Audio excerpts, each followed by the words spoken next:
So, jetzt möchten wir euch die verschiedenen Passformen von Reebok und CCM präsentieren.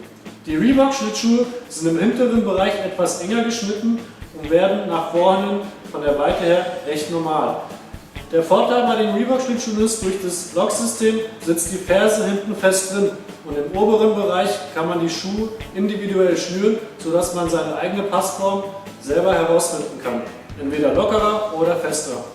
Die CCM Tex Schlittschuhe sind im Gegensatz zu den Reebok-Schuhen hinten etwas weiter geschnitten und gehen nach vorne von der Breite her normal durch.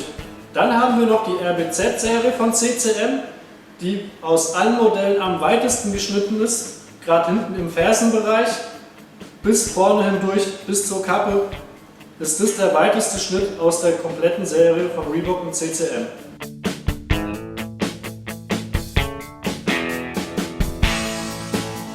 So, bei der CCM Reebok Serie haben wir noch unterschiedliche Vorlagewinkel, das heißt, wie man im Schlittschuh drin steht.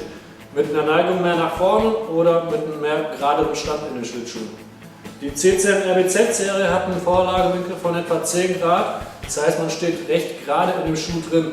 Dann haben wir die Reebok Ripcore Serie, die hat eine Vorlage von etwa 13 Grad, das heißt, sie hat schon eine etwas steilere Neigung nach vorne als die CCM RBZ Serie, womit man mit dem Fuß in dem Schlittschuh mit einer leichteren Neigung nach vorne drin steht.